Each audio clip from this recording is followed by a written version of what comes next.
BBS 뉴스는 20대 국회 출범과 함께 일하는 국회 공복을 찾아서란 주제로 여야 의원들의 바람직한 의정활동 모습을 찾아보는 기획 시리즈를 마련했습니다. 오늘은 첫 번째 순서로 정년 60세 연장법과 자원순환 기본법 등으로 노동 환경 분야 정책에 앞장서온 이완영 새누리당 의원을 소개합니다. 김호준 기자입니다. 아침 일찍부터 조찬 모임 두 곳을 마치고 국회로 출근하는 이완영 새누리당 의원의 발걸음이 분주합니다. 곧바로 소관 상임위인 농림축산식품해양위와 정보위 회의에서 정책 현안을 챙기고 밤늦게까지 법안과 지역예산 문제 등으로 관련 공무원 등을 접촉하다 보면 24시간이 쉴 틈 없는 강행군입니다.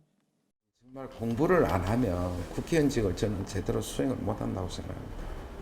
흔히들 보좌진들이 다 하지 않느냐 이런 얘기를 하는데 국회의원이 제대로 공부하지 않고 어떻게 질의 하나를 제대로 하겠으며 그렇지 않습니까? 예산을 하나 제대로 따겠는가? 지난 4년 동안 이 의원의 입법 활동이 얼마나 왕성했고 의정 활동이 성실했는지는 입법 대상이나 우수위원상 등 33개에 이르는 수상 실적이 입증합니다. 특히 고령화 시대를 맞아 발의한 정년 60세 연장법을 비롯해 건강과 환경 두 마리 토끼를 잡겠다는 자원순환 기본법은 이 의원의 대표적 입법으로 사회에 큰 반향을 불러일으켰습니다. 이 의원은 20대 국회에서는 농어민 소득 증대에 초점을 맞췄습니다. 우선 부정청탁 및 금품수수 금지법, 이른바 김영란법 개정을 위한 목소리를 내고 있습니다. 오는 9월 시행을 앞두고 있는 김영란법은 공직자 등이 받을 수 있는 선물을 5만 원 이하로 정해 무엇보다 농촌 경제를 위축시킬 우려가 높기 때문입니다. 여론 눈치를 보느라 몸을 사리는 다른 의원들과 달리 김영란법 개정을 위한 토론회도 열었습니다.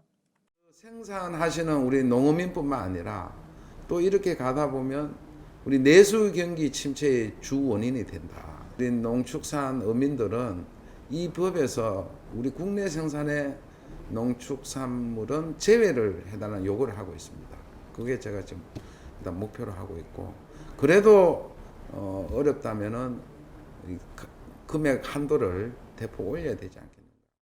이완영 의원은 박근혜 대통령이 지난 2014년 신년 기자회견에서 밝힌 통일 대박을 현실화하는 데도 앞장서고 있습니다. 50여 명의 의원으로 구성된 통일을 여는 국회의원 모임을 주도하면서 정부의 통일 정책을 측면에서 뒷받침하고 있습니다. 김정은 정권에서 같이 일했던 사람은 통일되면 내가 죽진 않을까, 이런 우려 때문에 통일의 장애요인이 되고 있어요. 그렇다면은 그런 당뇨나 관료들도 나중에 통일 후에는 문제 없다, 잘 살 수 있다, 이런 법도 필요하다.